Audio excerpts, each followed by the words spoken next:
I never imagined I would find myself grappling with a question as sensitive as whether it was time to kick my daughter out, especially when that question came tumbling out of my mother's mouth one rainy Sunday afternoon. It was a lazy day in early fall, the leaves had just started to turn, and we sat cozied up in my kitchen over mugs of chamomile tea that neither of us would touch. The silence was heavy, like the clouds outside, and I remember staring down into my half-empty cup, willing myself to come up with something to say. My daughter, Sophie, was curled up on the couch with a book, blissfully unaware of the circus I felt unfolding through our kitchen table. She's 22 now, working part-time while finishing her last year of college, which is what might have fed my mom's concern that Sophie was still living at home. Yet, to me, it felt rational. I wanted to support Sophie, especially after the turbulent years we'd both navigated. Her father walked out when she was a child, and raising her alone had made our bond tighter. I remember my mom leaning back, her perfectly coiffed hair gleaming even in the shadowy kitchen light, and she said it casually, like we were discussing the weather or her latest gardening exploits. "When are you finally going to kick her out? She needs to learn responsibility." Just like that, my calm facade shattered. I snapped, an instinctive reaction that surprised even me. "Mom, she isn't just some inconvenience. You have no idea what we've been through." My voice cracked, the tension in my chest coiling tighter, and I felt shame ripple through me even as the words escaped. I saw her eyes widen, and for a moment, we were both quiet, the air thick with unspoken words. Regret washed over me immediately, but it was too late, the damage lingered in the small distance between us. For days afterward, I replayed that moment in my head, a loop of my harsh tone echoing in the hallways of my mind, and I couldn't shake the guilt that settled uncomfortably in my gut.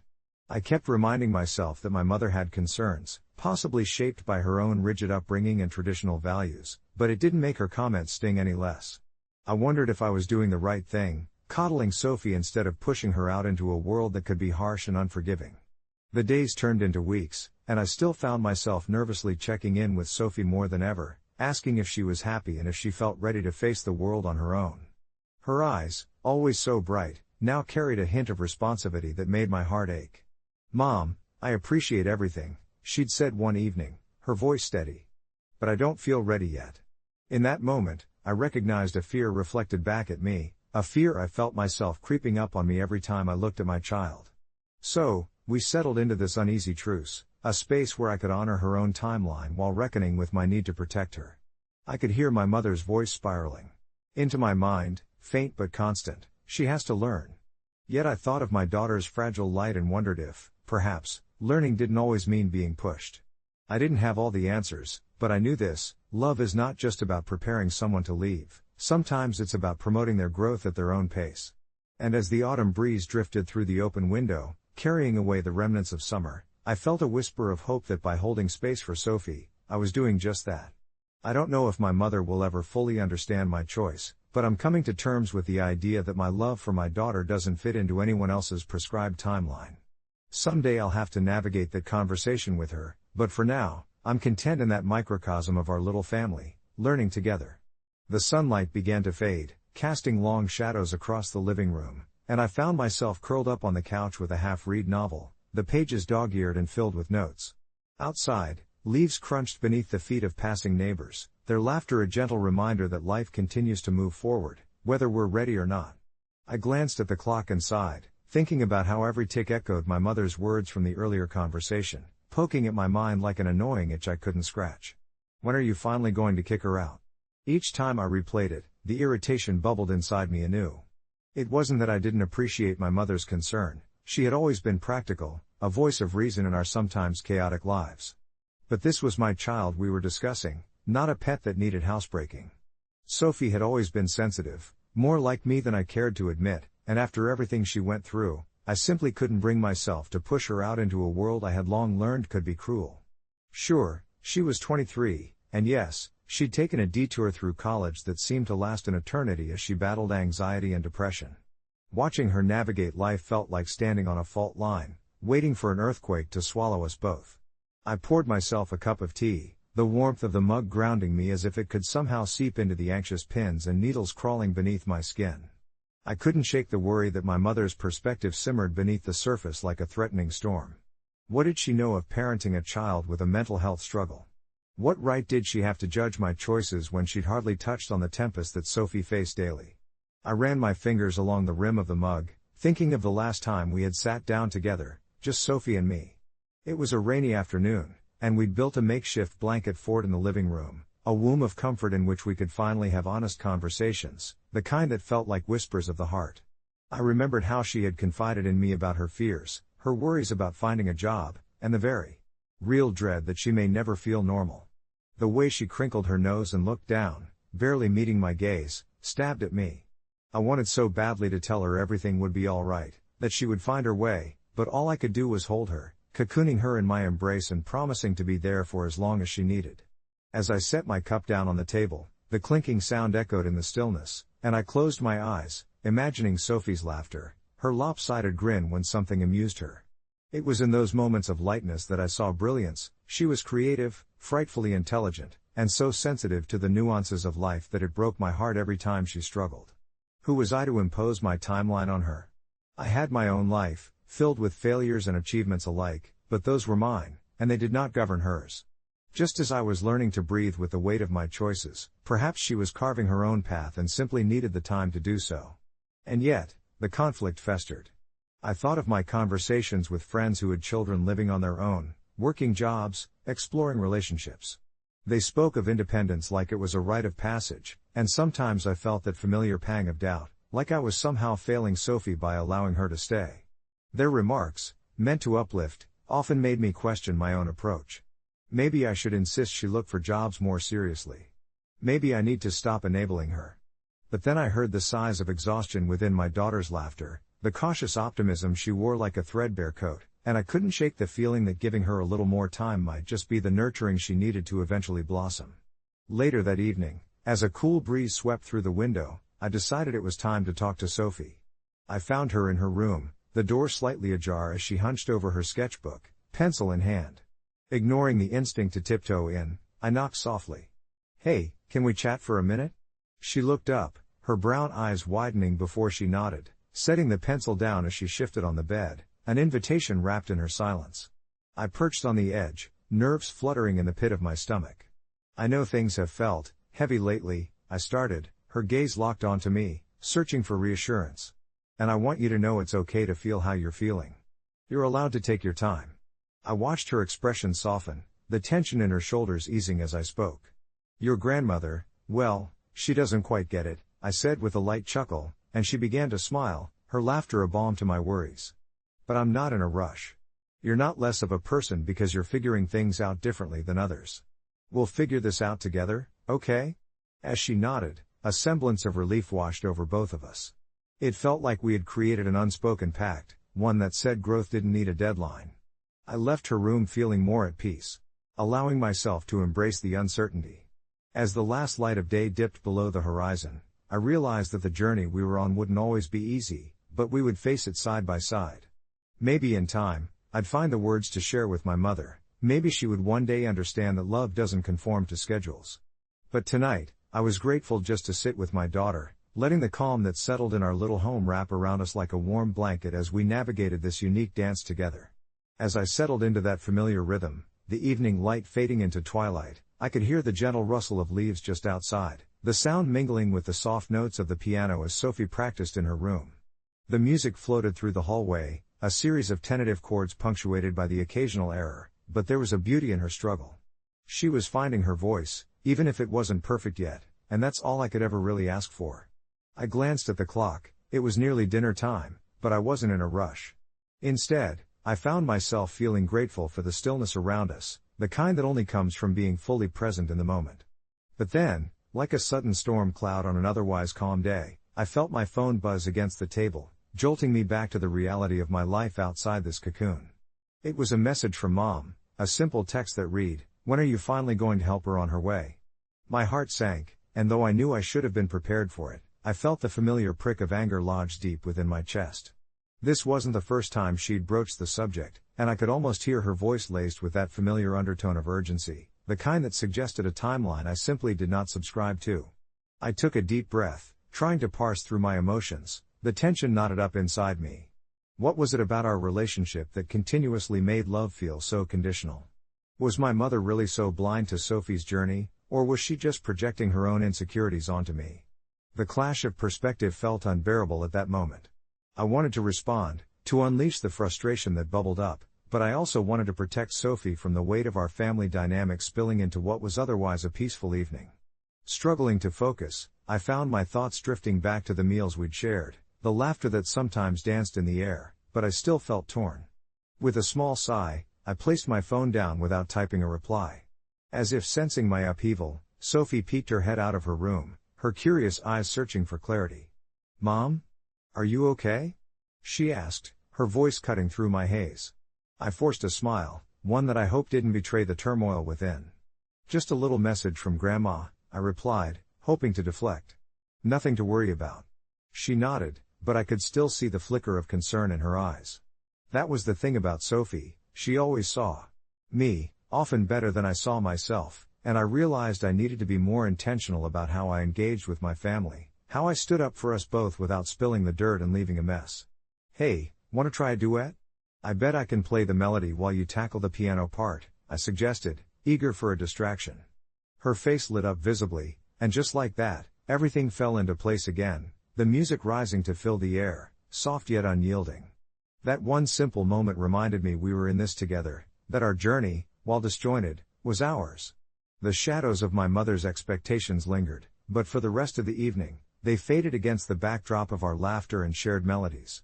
I wrapped my arms around Sophie as she played, letting the warmth of our bond seep deep, and beneath the surface, I held onto the narrative that was continually being rewritten, a story not dictated by others but one woven in love, patience, and time. As the last notes dripped into silence, I knew I still had a conversation ahead, but now there was a steadiness in my heart. Maybe I'd write a letter to my mother, pour out my feelings in words, maybe, just maybe, she would understand that some journeys unfold in their own, beautifully chaotic way. But until then, I would lean into this moment. We were building a sanctuary, brick by gentle brick. I never thought something as trivial as skincare samples could lead to a mini dramatic saga in my life, but here we are. You see, I'm somewhat of a beauty aficionado. There's just something about the glossy packaging and the promise of glowing skin that gets me every time. Recently, I placed a rather extravagant order with one of my favorite online brands, and in the box, among my beloved new serums and creams, were several freebies, an enticing array of moisturizers, eye creams, and masks. I was practically vibrating with excitement when I opened the package, my heart racing at the thought of testing out all these new products. But then I got a message from my friend Olivia, who I swear has some sort of sixth sense for when I'm hunting for skincare goodies. She casually asked if I'd share one of the freebies with her. At first, my instinct was to say yes. After all, we've been friends for years, and it's not like I wouldn't eventually use them all, but then a little voice in my head started whispering doubts. Olivia has a habit of always wanting something from me. Whether it's borrowing clothes or asking for my food, she rarely offers anything in return, and a seed of resentment was starting to sprout. I poured myself a glass of water and paced my tiny kitchen, considering all these thoughts swirling in my mind. Would giving her a sample feel like giving in? Did that make me selfish? What if this was just one more scenario where I was letting her take advantage of my kindness? I knew it sounded ridiculous, but I could almost hear the chorus of friends in my head saying, "You're not obligated to give her anything." After mulling it over, I typed a hesitant response saying I was really excited about the samples and wanted to keep them all for myself this time. Her reaction was swift and sharp, like a dagger to the gut.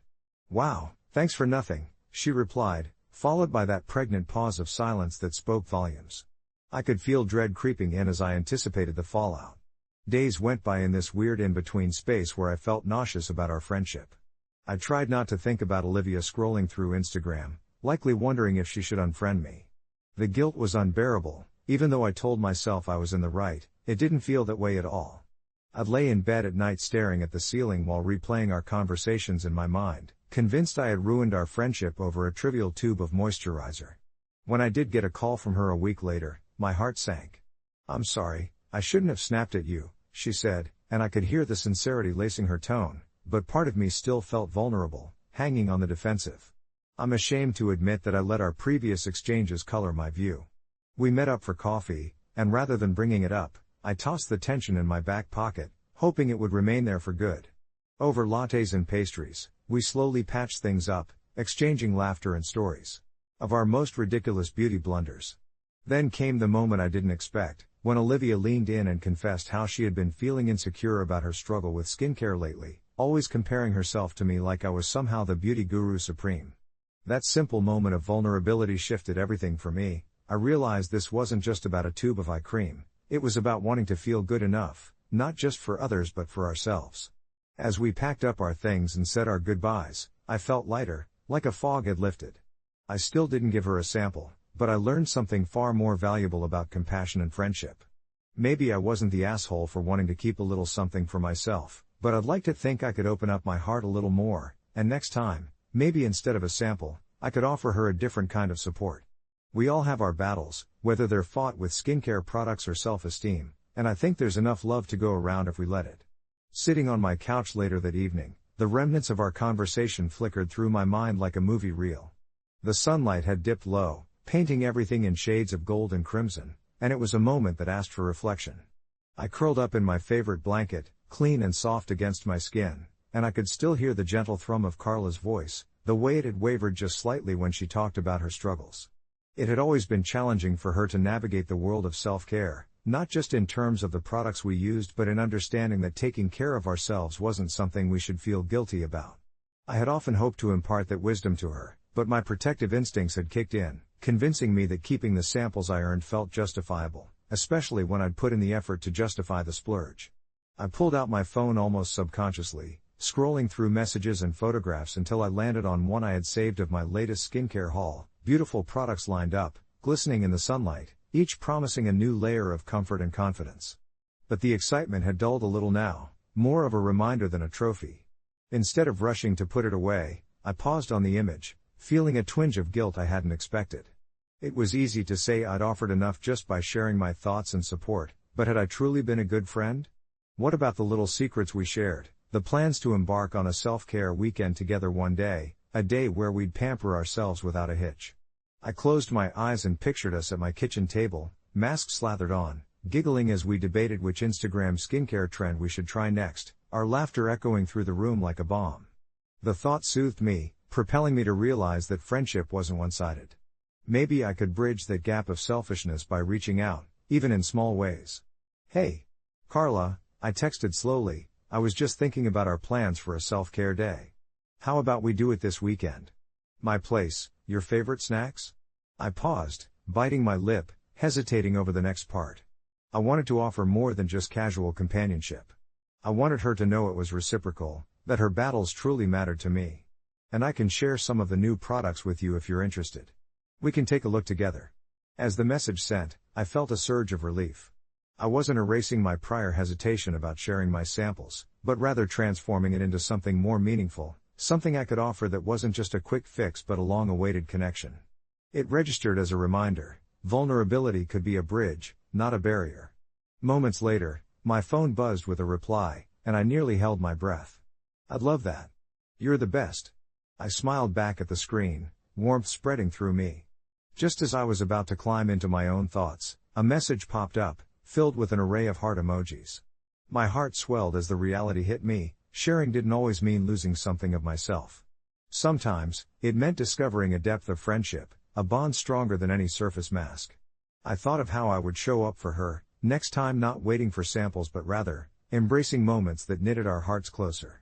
That night, I drifted off to sleep with a sense of hope hanging in the air, ready to explore what our little self-care weekend might bring, understanding that every relationship needs nurturing, just like our skin, both requiring gentle care and sometimes, a sprinkle of love. The next day was one for the books, a slow Sunday morning filled with the soft promise of new beginnings. I brewed a steaming cup of chamomile tea, letting the comforting aroma wrap around me like a warm blanket. As I sat on my well-loved sofa, the sun poured through the blinds, casting playful patterns across the room. I thought about how I could turn this seemingly trivial skincare conflict into something more meaningful. It hit me that I could invite Lisa over for a proper self-care day instead of simply waiting for our regular hangouts to become about swapping products. I envisioned a skincare extravaganza, 3 types of face masks, homemade scrubs, and a playlist filled with all our favorite tunes from college. I wanted to create a space where we could laugh, cry, and talk about everything, the gossipy surface stuff and the deeper issues we sometimes skimmed over, tapping into how our battles with skin insecurities mirrored our struggles with self-acceptance. That week, I shot Lisa a text, inviting her over for our self-care extravaganza. I added an emoji of a face mask because who could resist that? To my delight, she responded with a flurry of enthusiasm, and just like that, I felt a little spark of joy ignite inside me. On Saturday, as we prepared for our day together, I set out all my favorite skincare items, the delightful textures, the riot of scents. My bathroom transformed into a mini spa, complete with soft towels and even a couple of candles that flickered gently in the dim light. The setup looked like something out of a trendy Instagram post, but I cared more about the experience than aesthetics. It wasn't long before Lisa arrived, and as soon as she stepped in, her face lit up, a mirroring reflection of my own excitement.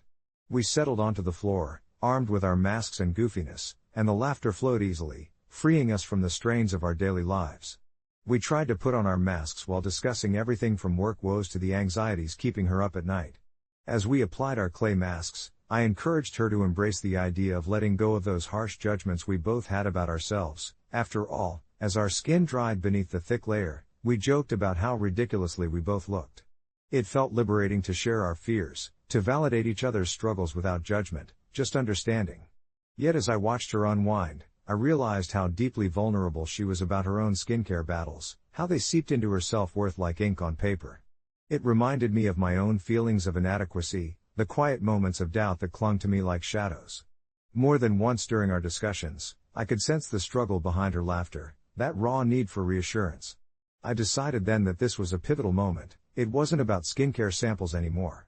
Instead, I reached out, encouraging her to talk about the things we often sweep under the rug, all while the masks effectively dried on our faces. Toward the end of the day, when we both peeled off our masks and wiped our faces clean, I noticed something different in Lisa's demeanor, a lightness about her that hadn't been there when she'd arrived. Perhaps it was the masks, or perhaps it was the genuine connection we had fostered throughout the day. I realized that this was what friendship could be, supporting each other, peeling back layers of our insecurities together, and sharing not just products but our vulnerabilities. As our day came to a close, I felt a mixture of gratitude and fulfillment. I had opened a new chapter in our friendship, and now we both understood that sometimes, sharing our truths could be far more impactful than sharing physical stuff. She left with a parting hug that felt solid and grounding. I watched her walk away, and I couldn't help but smile. It was a beautiful reminder that while skincare might enhance our outer glow, it's the bonds we cultivate that truly illuminate our hearts. Weeks later, I'd often find myself reflecting on that day. I knew I had not just extended an invitation for a skincare session but rather created a framework for deeper conversations in our relationship. Just like the careful balance of ingredients in a skincare product, I understood that the delicate nature of friendship needed a mix of honesty, kindness, and a willingness to show up. I felt lighter, more connected, and ready for whatever life would throw our way, because maybe, in the end, it's not about the samples we hold on to, but rather the moments we create that keep our souls nourished. It was a Saturday afternoon when I found myself sitting across from my younger brother, Sam, in our favorite coffee shop, the air filled with the rich aroma of brewing espresso and baked goods that set my nerves on edge more than I cared to admit. I loved Sam, really, he was funny and sweet, but sometimes his quirks, an endearing part of his autism, would test my patience. As he meticulously explained the minutiae of a video game I had no interest in, he kept pausing to correct me whenever I mispronounced a character's name or misunderstood the plot. I could feel the familiar irritation bubbling up, making me wonder if I was the only one who noticed. "You don't have to correct me every single time," I finally blurted out, looking down at my coffee cup as if I were trying to see my own troubled reflection in the dark liquid. The cafe was buzzing around us, but in that moment, it felt like we were in our own world, one where I was both the older sibling and, apparently, the villain. I looked at Sam, his expression shifting from shock to hurt, and immediately wanted to retract my words. "I'm sorry, I didn't mean it like that." But he didn't reply, just stared at his half-eaten muffin, as if the crumbs had suddenly become the most interesting thing in the room. I knew I should have just let him share his passion without interruption. After all, this was what made Sam happy, but I couldn't shake the feeling that I had lost my temper and crossed a line. My thoughts raced, I was tired, overwhelmed with work and everyday life's pressures, yet here was my brother, excitedly sharing a piece of his world with me. Shouldn't I be more supportive? And yet, this constant need for accuracy felt suffocating at times. The more I thought about it, the more frustrated I became with myself. My silence hung heavy between us until he finally whispered, "I just want to help." In that moment, it hit me like a punch to the gut. This wasn't merely about a character's name. It was about Sam wanting to connect, to share his knowledge, and my dismissiveness had dimmed that spark. As we left the cafe, I resolved to be more patient, to remember that my brother's corrections didn't stem from a desire to belittle me but from a place of connection, even if it sometimes felt stifling. A couple of weeks later, I found myself texting him random things I was learning from a podcast about his favorite games, asking for his thoughts and deepening our conversations. We still had our moments, sure, I still occasionally winced when he'd launch into a correction I didn't ask for. But each time it happened, I reminded myself why I loved hearing him speak about his passions, and I found my frustrations melting away. I'd like to think I wasn't the asshole in this story after all, but someone learning to navigate this complex bond. It was a rainy Saturday afternoon when it hit me just how much progress we'd made. I was curled up on the couch with a steaming mug of tea, listening to the sound of raindrops tapping against the window, and I had this overwhelming urge to share something exciting I'd learned about an upcoming game release that we'd both been anticipating. Instead of the involuntary dread I usually felt, I picked up my phone, hesitated for just a moment, and texted him. "Hey, I just read they're adding an interdimensional feature to the new game, can you believe it?" Within seconds, my brother's text alert chimed. "Yeah. Interdimensional travel means they could really expand the story. I hope they keep the parallel universe idea in mind." I felt a surge of warmth in my chest, a connection that felt more genuine than any correction he'd ever thrown my way. It was moments like these that reminded me how deep our bond ran, masked beneath layers of quirks and differences. Of course, that didn't mean everything was perfect. Just a week later, I made the seemingly innocent mistake of calling one of the game characters a villain during one of our usual gaming sessions. Almost instantly, he shot back a correction, pointing out that the character's motives were far more complex than my casual label suggested. "You know his backstory is about redemption, right? You can't just label him like that." I felt the familiar sting of irritation creeping back in, but I paused. I was about to reply with a snarky retort when I remembered the conversations we had been sharing, the laughter and insights eclipsing the corrections. Instead, I took a breath and said, "Fair point. I needed that reminder. I sometimes get way too caught up in my impressions." His surprise was palpable even through the screen. "Glad you see it that way. The story is nuanced. Learning and understanding make it even more exciting." He didn't know it, but I was beginning to feel the weight of my previous frustrations lift, replaced with a sense of appreciation for how much more he had to offer. Slowly, I started consciously approaching our conversations with curiosity rather than defensiveness.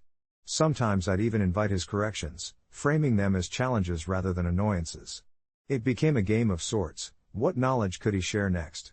Our hangouts transformed from mere game nights into deep dives where he could geek out about characters, plot points, and storytelling techniques. Yes, I still occasionally winced at the over-explanations or overly detailed corrections, but now, instead of seeing them as bothersome interruptions, I began to find them oddly charming. They were pieces of my brother that shaped him into who he was, a passionate perfectionist with a heart bursting at the seams for his interests. I also discovered that in those moments of explaining, something beautiful happened. We were bonding over the nuances of the narratives we both adored. One Sunday, we decided to take a break from our usual weekend routine to watch a movie marathon based on some of our favorite game franchises. A few hours in, I noticed something magical unfolding. He was animated, speaking excitedly about how he would adapt the stories differently. "You know, if I were to write this, I'd change the ending completely. It's not true to the character's development," he said, eyes bright with enthusiasm. Instead of asking him to dial it back or find a quieter volume, I just smiled and nodded, letting his passion wash over me like an invigorating wave.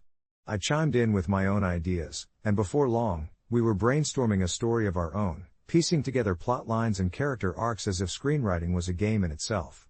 It felt like both of us were learning in that moment, not just about the movies or games we loved, but about each other, who we were as siblings, and how we could evolve. I had to admit, there was something healing about this shift. I've learned that sometimes, it takes a little vulnerability to bring two people closer. Maybe I wasn't just tolerating his corrections anymore. Maybe I was actually embracing his perspective, recognizing that our divergent approaches were a tapestry that made our relationship rich and vibrant. As the rain continued to patter softly against the windows, I luxuriated in the knowledge that we were navigating this complex relationship together. I found myself feeling grateful, hoping that even as my brother poured out corrections, I could do my part to help him see that his voice mattered to me.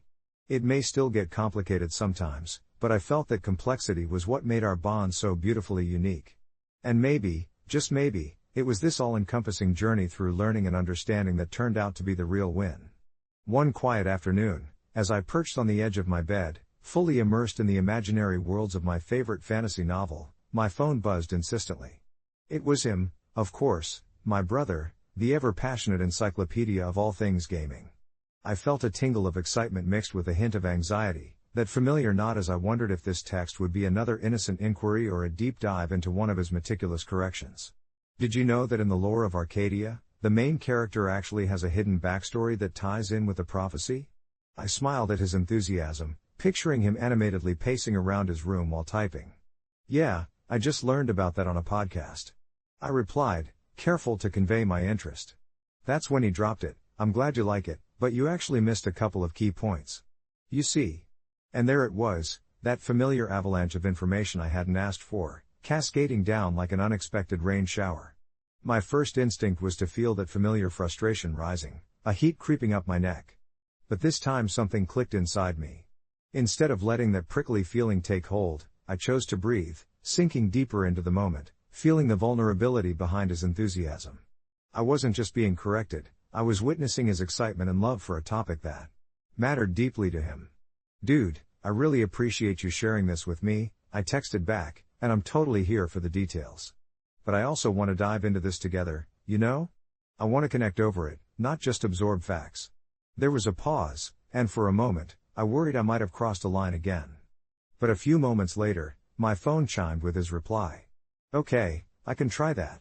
I just get really excited, and I want you to know everything. And in those few exchanged messages, I felt like I was glimpsing a new layer of our relationship, one built on understanding, empathy, and respect. The rain continued to rhythmically tap against the glass, a soothing soundtrack to my thoughts as I contemplated how this new approach could alleviate that tension that sometimes bubbled between us. It felt like stepping into a dance. I was learning the rhythm, realizing I didn't have to lead or follow, just move together. In the weeks that followed, our conversations evolved in unexpected ways. We began sharing our interpretations of his favorite games, parsing through characters and plots, discovering that sharing ideas was just as enriching as correcting each other.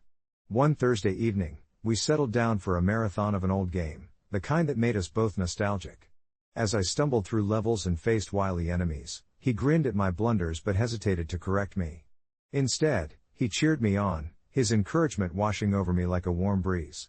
I could feel the shift in our dynamic, like turning a page in a book where the story finally aligns. By the time I slammed that virtual sword into the final boss, we both erupted into cheers, the air thick with camaraderie. It was genuine. It was beautiful.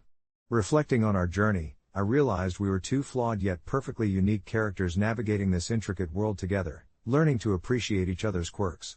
Sure, there might be hiccups now and then, maybe some unexpected corrections still would slip through, but now, when they did, I'd remind myself of this growth, this bond that was as rich and vibrant as the stories woven into our favorite games. Looking back, I didn't just learn how to handle those moments of correction, I learned to cherish our conversations, seeing them as threads that connected us in ways I never fully understood before. This journey wasn't just about me, it was about us building and redefining how we communicated.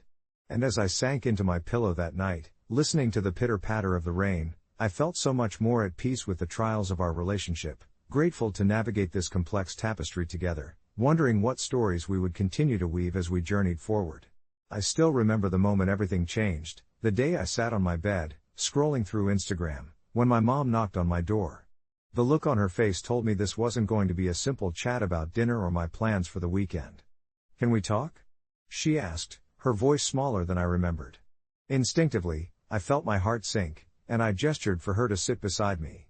I had no idea that the next few minutes would thrust me into a moral quandary that would shake my already wavering sense of loyalty to my family. Mom had been trying to hide her debt problem for a while, and though I suspected something was off as I watched her tense up during calls with bill collectors, it was still a jolt to hear her say it aloud, "I can't keep up with the payments anymore." Suddenly, my hard-earned college fund, something I had been saving for years, became the focal point of our conversation. "I need your help," she said, her eyes glistening with unshed tears. I felt a rush of love and a twinge of resentment. Honestly, it felt like I was being pulled into a whirlpool of guilt. I was just starting to map out my future, a future that I'd worked so hard for, fueled by the long hours at my part-time job and the sacrifices I made to save every penny. "Mom, my college fund is for my education," I stammered, trying to regain my composure. "It's not like I can just give it away." The room was thick with silence, and I could hear my own heartbeat thudding in my ears. It felt like a betrayal not just of my own dreams but of my own commitment to my future. I watched her face collapse, the mask of strength crumbling away to reveal the panic and desperation of a single parent. I admired her for standing up for us when things got tough, but I couldn't ignore that gnawing anxiety in my chest. Anxiety mixed with anger. Why didn't she reach out for help sooner? Doesn't a parent owe it to their kid to maintain stability for them? I didn't want to be selfish, but how could I compromise everything I wanted for what felt like a cycle of financial instability? I found myself replaying the moment over and over in my head, and each time, I felt that tug of war between love for my mom and my goals for myself. With time, I ultimately decided to turn her down. "I'm sorry, but I just can't do that," I said softly, shaking my head. The disappointment in her eyes left a cavern of regret in my stomach. The next few weeks felt heavy as silence filled our house, each day a reminder of my choice, a choice that felt a bit like tearing the fabric of our relationship. I immersed myself in my studies, trying to escape the tension, but those moments, her hopeful glance when I mentioned potential scholarships or her wistful comments about my college dreams, pierced through my efforts to keep both our worlds separate. As the months went by, our interactions became strained. Dad, who was more of a distant memory than a frequent presence, made things even murkier. He called one evening to check on us and inadvertently added fuel to the fire. "Your mother is just being stubborn," he said gruffly, dismissing her concerns. That small comment unleashed a tide of rage within me, forcing me to confront the reality that this wasn't just about money, it was about a family struggling to hold together the fragments of a life that hadn't turned out the way we all hoped. I started questioning everything, my choices, my future, even my feelings toward my mom. Was I the selfish kid who turned her back in a time of need? Or was I justified in protecting my dreams? Months later, around the time of my acceptance letters, I found myself seated at the kitchen table across from her, a stack of unopened envelopes piled between us. I got in, my voice was flat, lacking the excitement I should have felt. Instead of celebrating, we sat there as if burdened by unspoken words. Rather than the jubilant moment I imagined, it became a reminder of all that lay between us. "What are you going to do?" she asked, but it was more of a whisper, her vulnerability mirrored by her expression. I had an idea, a small flicker of hope amidst this despair, but I hesitated. "I want to go," I finally confessed, "but maybe I could help you with some of the bills. Just a little." For the first time, I saw a glimmer of pride in her eyes, mixed with the weariness of a mother who had already given so much.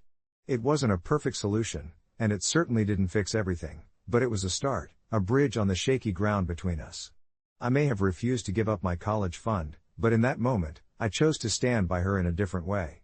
I think, ultimately, we are all a mix of selfishness and selflessness, navigating the complexities of family and responsibility.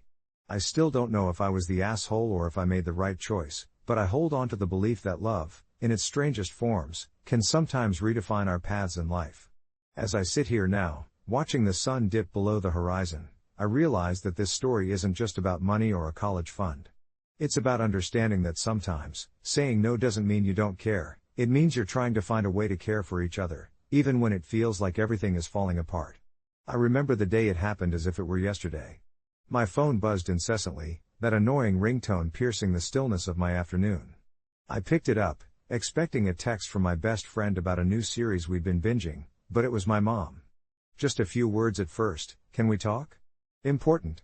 My stomach sank. Mom rarely asked to talk like that unless it was about something serious. I thought about the countless times I had mentally prepared myself to take on heavier burdens, but what she had to say caught me off guard. Sitting at my desk, surrounded by textbooks and half-finished assignments, I felt that familiar knot forming in my chest. When I called her back, her voice trembled. "I've been trying to figure things out with the bills, honey," she started, hesitating as if the words were hard to muster. I sensed where this was going, yet a part of me clung to hope. Maybe she just needed a little guidance, or there was a new job opportunity. But no, it was worse. She laid it all out, the debts, the missed payments, looming financial crises. I caught my breath at her mention of your college fund as though it were a mere line item on a spreadsheet, not the foundation of my future. I'd spent years planning, dreaming, hoping to leverage that tiny fund into something bigger. My heart raced with a mix of fear and anger, a swirling storm of emotions. Her voice softened as she continued, "I know it's a lot to ask, but I really need your help." I could almost visualize her, sitting in the dim light of our cramped living room, looking smaller than I remembered, trapped in a relentless cycle of regret. As guilt washed over me, I wanted to scream that she had promised me a better future, one she had dreamed for both of us. Yet the thought of abandonment also loomed large in my mind. After all, she had sacrificed so much for me. I couldn't just turn my back on her, but the thought of handing over my hard-working college savings twisted at my insides. Days passed, but the conversation lingered like an uninvited guest. I spoke to friends, tried to convince myself what the right choice was, but their well-meaning advice didn't help. "You're not an asshole for wanting a future for yourself," they'd say. Still, their words felt distant, hollow almost. I spent restless nights tossing and turning, images of my mother's face mixing with visions of my college dreams. I didn't want to be the villain in this story, nor did I want to sacrifice my aspirations to become a martyr. The night before our final conversation loomed over me, heavy and suffocating. I knew I couldn't keep swaying in indecision forever, the fear of making the wrong choice gnawed at me.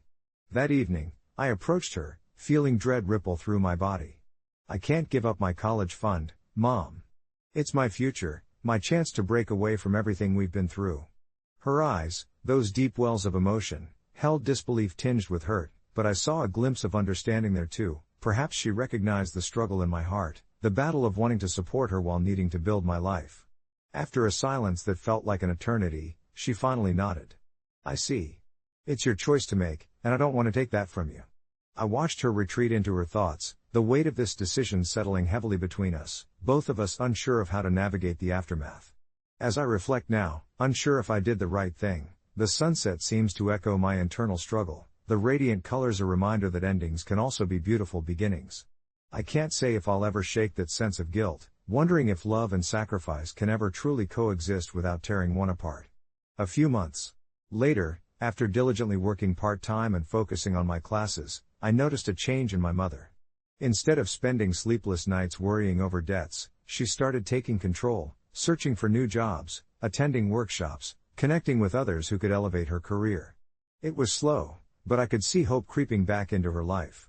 In moments of doubt, I found myself revisiting that conversation, how it unfolded and morphed into something unforeseen. I learned that even in moments laden with tension, there is a possibility for growth, for both my mother and me. Realizing that love manifests differently for each of us gives me solace. What we desire can shift, turn, and evolve, just as we do. So no, I may never stop wondering if perhaps I was the asshole back then, but I'm slowly starting to understand that sometimes aligning our hearts means making the hardest calls, with hands trembling and voices faltering, but never without love. In the weeks that followed my decision, life felt strangely muted. The air in our home thickened with unspoken words and unshed tears, a heavy blanket that wrapped around us as we tried to navigate this new, uncertain space. I kept my distance, mostly retreating to the small room I'd claimed as my sanctuary, where posters of my favorite bands clashed with textbooks filled with dreams I still held tightly. Each night, I would lay there, staring at the ceiling, running my fingers over the hard spine of my college fund savings account, my heart as heavy as it was when I turned my mother down. One evening, she knocked on my door. It was tentative, almost as if she were afraid to disrupt the fragile silence that had fallen between us. "Can I come in?" she asked, her voice barely above a whisper. I hesitated for a moment, unsure whether I wanted to re-enter the conversation. But knowing that we couldn't just let the air sit stagnant, I nodded, pushing the door open wider. She stepped inside, her face drawn and weary, the weight of her financial burdens etched across her brow. "Can we talk?" she said, perching on the edge of my desk, her fingers fidgeting with the hem of her sweater. I could see the flicker of hurt in her eyes, the remnants of our last conversation still haunting her. "I've been thinking about what you said." Her voice trailed off as she glanced around my room, her gaze landing on the faded photographs of happier times, memories that felt almost foreign now. I waited, my heart racing, unsure if I was ready to hear her feelings, or if I even wanted to relive that emotional chaos. It felt as though we were balancing on the precipice. One slip could send us tumbling down into anger or resentment. I don't want you to think that I blame you," she finally continued, the words spilling out like drops of rain in a sudden storm. I was scared. Scared of losing the only thing that's been constant for me. I felt tears pricking my eyes. Mom, I didn't mean to make things worse. I have to think about my future too. I know it's selfish but, no, she cut in firmly, a new kind of resolve sparking in her tone. It's not selfish to want better for yourself. I realize that now. I've been struggling for so long, and I projected it all onto you. I shouldn't have. It's my debt, my choices. And while I would give anything to have my own college fund, I realize now that I can't force you to carry the burden of my mistakes. You deserve to have your path, and I need to find my way through this without dragging you down. The raw honesty in her words washed over me like a bomb. I hadn't expected this, didn't anticipate that our roles might shift in this way. I hadn't realized she hadn't seen me as just her child, but as a vessel to salvage her dreams. We sat there in silence for what felt like hours, letting the weight of our conversation settle between us like a fragile truce. I saw her vulnerability, but I also recognized my own fear mirrored back at me, the fear of failing to live up to the dreams we both held. Maybe we both need to start over, I said quietly, my voice trembling. We can face this together, but not on my shoulders alone. You have to let me pursue what I want. A flicker of hope lit her eyes, and in that moment, something shifted between us. It wasn't just about the money, it was about rebuilding trust, redefining love, and understanding what it meant to stand together while acknowledging the burden each of us had been carrying. It was about recognizing that love can be fierce and protective but also gentle enough to create space for both of us to breathe. Gradually, our conversations began to change, morphing into something more profound than we'd imagined. We talked about her debts honestly, about the job she was thinking of pursuing, about how budgeting wasn't just a punishment but a chance for rebirth. I shared my aspirations too, the things I wanted to study, and the dreams I held tightly inside. With every word, we moved closer back to each other, each moment stitching up the frayed edges of our relationship.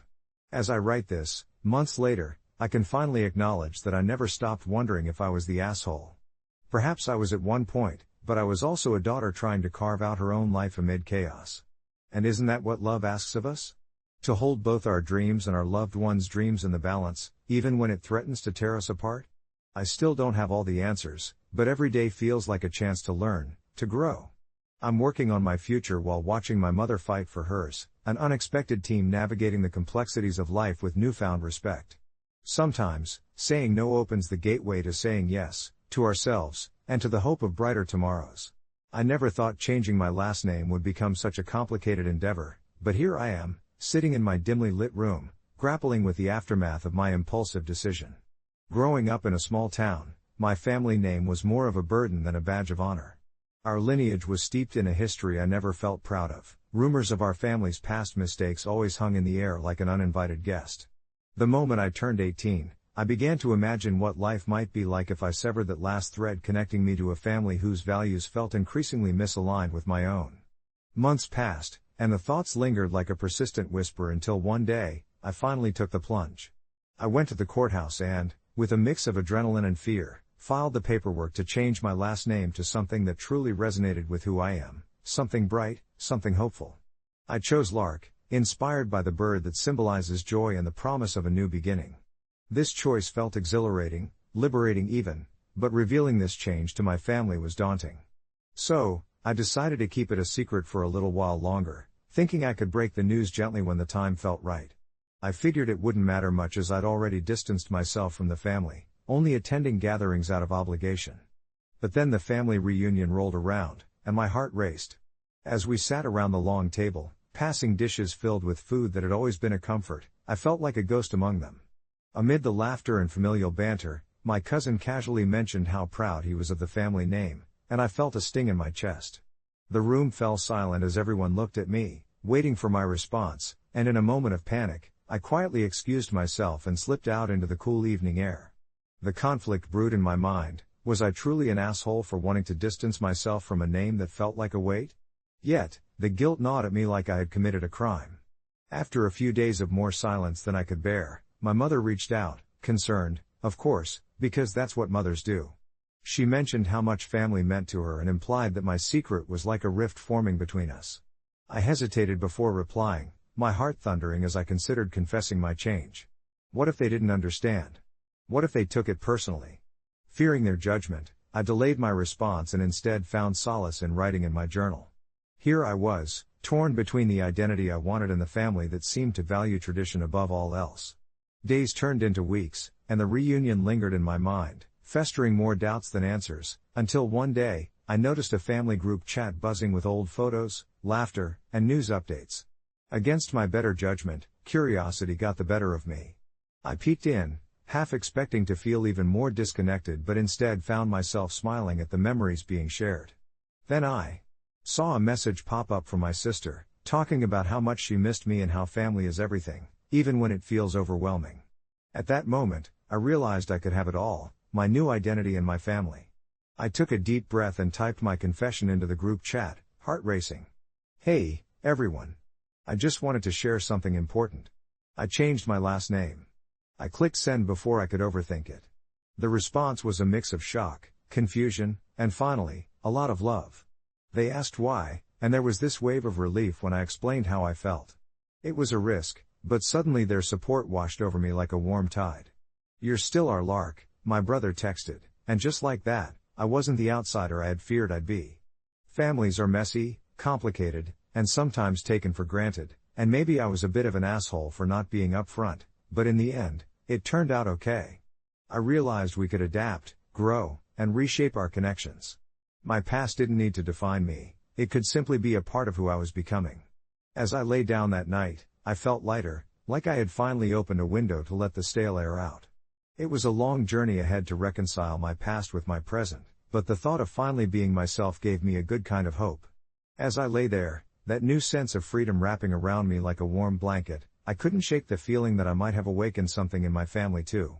I fell asleep with hopes dancing in my head, hopes that they would understand my decision and that this would spark conversations we'd all been too afraid to have. The next morning, I woke up early, fueled by a mix of anxiety and excitement. I brewed a pot of coffee, the smell filling the tiny kitchen, and didn't even bother to change out of my pajamas. With my new last name emblazoned in my mind, I sat down and opened my laptop, gingerly typing a message to my family group chat, my fingers trembling slightly with each keystroke. "Hey everyone, I wanted to let you know I've legally changed my last name. I hope you can support me through this." At first, the response was eerily quiet. I could almost hear the collective gasp. I could picture my mom dropping her coffee mug, my dad raising an eyebrow, and my sister, always the upbeat comedian, leaving some sarcastic quip about identity crises. But instead, the silence hung there like fog, thick and suffocating. 5 minutes passed, and my heart raced as I began to think that maybe this was a bigger deal than I had anticipated. Just as I was about to convince myself to delete the message, my phone pinged. It was my sister. Whoa, surprise. I didn't see that coming. But, why? You could have just told us. The floodgates opened after that. My mom chimed in with a cautious, "You know we love you for who you are, right? This feels sudden." And then my dad, with his usual no-nonsense attitude, asked the question I was bracing for: "What's wrong with our name? Why not just stick with it?" Each message sent another wave of guilt crashing over me. I felt like I was unraveling. All the excitement I had felt just hours before was morphing into the lump of shame sitting in my throat. I explained my reasoning, trying to articulate my desire to break free from family ties that felt more like shackles than support. I reminisced about the hurt and confusion of the past, the inescapable truth that my identity felt like a puzzle with missing pieces. I wrote about how that old name dragged behind me like a ghost. Eventually, the conversation took a different turn. My sister revealed her struggles with our family's expectations, admitting she's always felt like she needed to be the good daughter instead of simply being herself. Even my dad softened, sharing a moment from his own youth when he felt suffocated by his lineage and the pressure to uphold the family name. Those walls began to chip away, and I could almost see fragments of my family emerging from the shadows. Conversations turned more thoughtful, less accusatory. "How can we support you?" came from my mom, and I felt swells of gratitude. We talked for a few hours, unpacking old wounds, stories I assumed were lost. We were no longer a lineage of names and expectations, we became individuals, interconnected but separate, just like the branches of a tree. Each of us unique in our own right while grounded by a shared history. I sat back, amazed at the transformations happening right within our little group chat. It shifted something deeper in my soul, this newfound openness, this blooming understanding of one another, Felt like the first rays of sunlight piercing through the long-held clouds above our family. As I scrolled through the messages later that evening, I realized changing my last name was never about erasing my past, it was about reshaping my identity. I fell asleep the next night without the heaviness I had carried for so long. To be clear, the journey ahead wouldn't be without its bumps. Old habits die hard, and months of conversation and growth remain ahead of us. But as I drifted off again, I felt ready for whatever lay ahead, taking my first steps without the burden of my old name pulling me down. It was liberating, like finally taking a deep breath after holding my breath for far too long. Maybe I wasn't the asshole after all, maybe I was just a person learning how to live authentically, and in that, I found peace. The next morning felt different. The sunlight streamed through my window, illuminating the dust particles dancing in the air, and I could almost hear a quiet celebration in the world outside. I stared at the ceiling for a moment, allowing the shadows from the leaves of the oak tree outside to create an intricate pattern, something abstract and beautiful, kind of like the life I was slowly beginning to carve out for myself. I got up and went about my usual routine, but the lingering tendrils of doubt still tugged at me. I knew that while I was embracing this new chapter, my family wasn't quite on the same page yet. I decided to meet with my sister, Hannah, later that day. We'd shared so many laughs and secrets growing up, and I wanted her to be part of this transformation, but the anxiety bubbled up inside. What would she think? Would my choice come off as selfish? I found myself fidgeting with my phone, the screen lighting up with her name as I hesitated to dial. Eventually, I took a deep breath and sent her a text, asking if she'd like to get lunch. She replied within moments, almost too eagerly, and I felt the knot in my stomach twist tighter. The cafe was our little haven, nestled on the corner of our old neighborhood. It had the same vintage charm, the worn leather seats making every conversation feel intimate. We ordered our usual, a club sandwich for me, a wrap for her, and I tried to feign nonchalance, but Hannah saw right through me. "You seem different," she said, biting into her wrap, her eyes narrowing in that way they did when she was genuinely curious. "Yeah, well, I guess you could say I've been doing some soul searching," I replied, trying to put on a brave face. "What do you mean?" she pressed, her expression shifting from playful to concerned. I took another sip of my iced tea, gathering my thoughts. "You know how I changed my last name?" I started, cautiously wading into the topic. Her eyebrows shot up, and I could see the gears turning in her mind. "I've been thinking a lot about who I am and who I want to be. It's like shedding an old skin that never really fit me." Hannah nodded slowly, and I couldn't tell if she was processing my words or if the wrapping paper from her lunch had taken her by surprise. "I get that," she said finally, "but why not tell anyone? Like, it feels secretive? I wish I had known sooner." Her words pierced through me. I opened my mouth to explain, to defend my choice, but I realized I didn't have a solid answer. "I guess I was scared," I admitted, the words bubbling up like a confession. I didn't want the burden of others' expectations, or their judgment. It was about taking my life back from the shadows of my past. The silence that followed felt heavy, like gravity itself was trying to pull down the weight of our family's history. Hannah looked out the window, watching the way the people passed, lost in their own worlds. "You know, I've always been in your corner. I didn't want you to fight this battle alone." Her voice was soft, but it resonated deep within me. I suddenly felt a well of emotions welling up, gratitude, guilt, love. "I know, and I appreciate that more than you realize," I replied, reaching out to squeeze her hand. We both sat in that moment, the air around us charged with new possibilities and the realization that the change wouldn't just affect me, it reverberated through all of us. As we finished lunch, the conversation shifted, reflecting a warm future rather than a burdensome past. We would rebuild our family dynamics, step by step, reshaping our identities together. By the time the plates were cleared and we stepped out into the sunlight, it felt like an invisible chain had loosened. I left the cafe feeling lighter once again, perhaps like a phoenix rising from ashes I didn't even know weighed me down before. Sure, I hadn't told everyone up front, and maybe that made me a bit of an asshole. It wasn't perfect, and bumps would surely come as we navigated this new chapter of our family story. But that day, I felt something profound, the acceptance that part of moving forward meant confronting the past, together, not in spite of it. Later that evening, I received a text from my mom, simply saying, "Can we talk?" The slight tremor of anxiety twisted in my stomach again. I wasn't ready for this. But, with a newfound strength coursing through me, I realized it was time. Time to be honest, time to embrace the tangled web of our history. A spark of hope flickered within me again, and I prepared to unravel the secret I had thought would never see the light of day. Maybe by braving this conversation, I could invite others into my liberation, and maybe that would make the journey worth it. I never thought I'd find myself in a situation where I'd be questioning if I was the asshole for not reminding my fiance that stoves are hot, but here we are. It was one of those typical Sunday afternoons, the kind where the sun spills in through the kitchen window, taunting me with warmth while I stood at the cluttered counter, trying to whip up something decent for dinner. I was juggling ingredients and listening to my fiancé, Tom, talk about his day, his voice fading in and out as I focused on slicing vegetables. Tom is the kind of guy who's enticed by a good recipe, except that he hasn't quite grasped the unspoken rules of culinary safety, specifically when it comes to the stove. It might sound petty, but I really thought he was old enough to know better.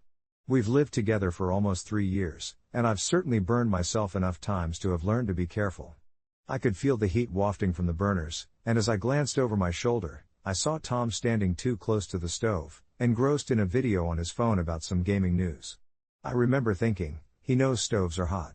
My heart sank when I heard a sudden hiss, the sound of bacon grease meeting an exposed burner. In a split second, he pulled his hand back from the hot pan, yelping as he danced back like a toddler who just discovered a sea of lava. The moment felt like it unfolded in slow motion, the shock on his face, the way he shook his hand in disbelief, and the acrid smell of scorched skin starting to mingle with the savory aroma of dinner. I rushed over, my heart racing, both embarrassment and guilt seeping through me as I skated between irritation and concern. I mean, I knew I should have said something, right? But part of me thought he'd get it by now. Later that night, while I was dabbing ointment on his blistered skin, I tried to tease it away, saying something like, "You know, I did think about reminding you." Tom laughed, but it was that half-hearted kind of laugh, the one that told me he wasn't really finding it funny.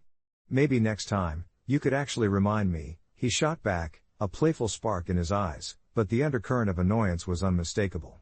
I grumbled something about how I didn't want to treat him like a kid who needed constant supervision, but deep down, I felt that creeping sense of guilt. Was I supposed to remind him about everything?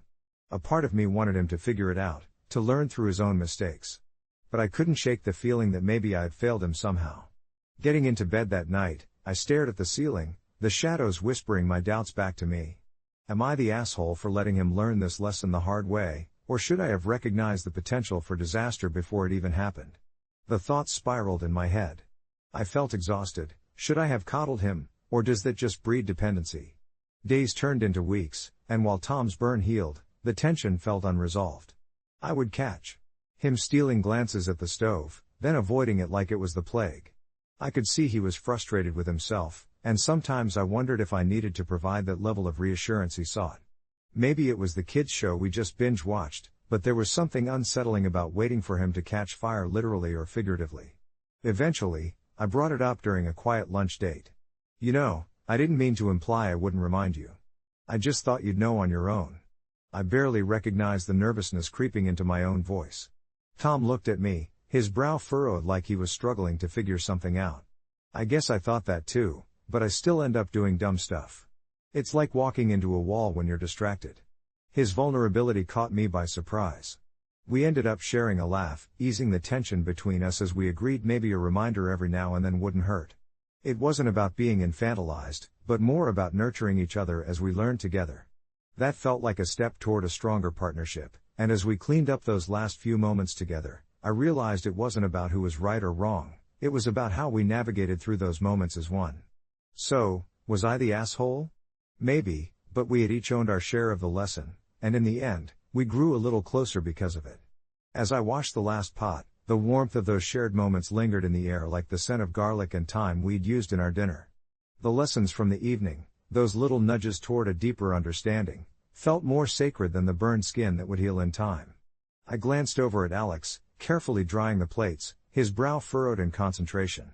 I recalled the tension from earlier, the thick silence that had filled our small kitchen when I could see the anger flash in his eyes after he accidentally brushed against the stove. I had been brushing my own hands against my apron, fully aware of the burn risk and completely unprepared for the sudden frustration that erupted between us. "Why didn't you say anything?" he had snapped, his voice sharp and raw, filled with that mix of hurt and defensiveness that only surfaces when you feel vulnerable. I winced at the memory, the way his words had cut through the air, as much of a burn as the one on his wrist. But here we were now, laughter creeping back as we joked about the overly ambitious meal I'd tried to prepare. Next time, we just order pizza, I smirked, nudging his side playfully with my hip, and the tension melted a bit more. Because the truth was, I had worried about reminding him of the obvious. I had felt like a schoolteacher, a role neither of us wanted to slip into. I breathed in deeply, letting the scent of the soap and water soothe away the earlier unease. With every dish placed in its rightful cabinet, I was reminded that love isn't just about the beautiful moments, it's also about navigating the bumps and bruises together. That kind of partnership required a blend of trust and patience, where we could admit our faults without fear of being judged as incompetent. When he turned to me and offered a slight smile, I felt a pang of gratitude wash over me. "You know," he said softly, "I appreciate you. I don't always think about the obvious stuff, and sometimes I might even think I'm above reminders." I nodded, the words hanging between us like a delicate thread, as we stood in our imperfect kitchen doing our best to create a life together. "I'm here to remind you, but I won't make it a habit to be your alarm," I teased, and we both chuckled, relief flooding back in as I felt the weight of the day lift ever so slightly. I knew we'd have our share of misunderstandings, but maybe there was beauty in that chaos too. Would I be the perfect partner? Not a chance. But would I be there, paddling alongside him as we both tried to find our balance? Absolutely. And as we finally finished up, I glanced at the stove, still off, thankfully, and wondered how many more lessons waited for us in the future. It felt oddly comforting, this path we were carving out, uncertain yet ours. Maybe I did have some faults, but those didn't define our journey together, they merely added depth to it, guiding us toward the next meal, metaphorically and literally. That evening lingered in the air, a strange mix of tension and relief, both of us grappling with the warmth of the kitchen that had witnessed our little storm. As I washed the last dish, bubbles rising and popping in the soapy water, I felt Jacob's presence just behind me, his breath steady and comforting. "I'm really sorry about earlier," he said, his voice softer than I had heard in a while. "I hate that it escalated like that." I turned, meeting his gaze, and saw a flicker of vulnerability there. "I get it, we're both learning," I replied, trying to convey that I understood it wasn't just him. He offered a half smile, and something about it reminded me of all the shared moments we'd had, not just the disagreements. The late-night ice cream runs, the spontaneous kitchen dance parties, and even the marathon binge-watching sessions that sometimes turned into long conversations about our dreams. "I guess we're still growing together," he murmured, and his words set off a sweet flood of recognition in me. It was so easy to focus on the stormy parts of our relationship, but here we were, carving out our space to be imperfect together. I wiped my hands dry and took a moment to really look at him, the way his brow furrowed in thought, the way he absently tucked a loose curl behind his ear. "And we can remind each other about the hot stove, right?" I teased lightly, trying to bring back the levity we both needed. He laughed, a genuine, bright laugh that still echoed in the corners of the room, and I felt the tension fade a little more. "Deal. Just promise you'll remind me about the knives too, I'm the one always cutting myself," he joked back, and it felt like we had just forged an unspoken pact. We began packing away the leftover ingredients, and as I handed him a container, our fingers brushed, igniting an electric sweetness that sent a shiver down my spine. Moments like these felt more nourishing than the food we were preparing. I think it was in our shared laughter, our playful nudges against each other, and the small, everyday acknowledgments where quiet love really resided. Later, as we settled onto the couch, plates of dinner resting on our laps, I could hear the comforting hum of the world outside. The window was slightly ajar, letting in the cool evening breeze, and I felt alive in that moment, aware of how easily things could slip back into chaos. "What if we make a habit out of cooking together? Like a weekly thing?" I proposed, and Jacob pondered. "Yeah, that sounds great. But we should probably write down a safety checklist first," he joked again, his playful approach making it easier to imagine our future kitchen escapades. So, we started mapping out our weeks over dinner, Tuesday taco nights, Friday pizza parties. It felt like a plan to fortify ourselves against future mishaps.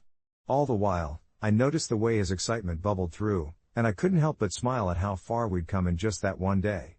As we leaned over the table, tracing a layout of ingredients and ideas, I was struck by a thought. Life would never stop throwing challenges our way, but maybe, just maybe, those very challenges were what would draw us closer. And so, as we settled into the couch's plush embrace, my heart brimmed with hope. Lessons would come, and sometimes they might burn, just like that stove. But I knew we'd learn to navigate it together, To build our little fortress of understanding and compassion, one dish at a time. The beauty of partnership is not about being flawless, it's about embracing our imperfections and finding joy in the space between.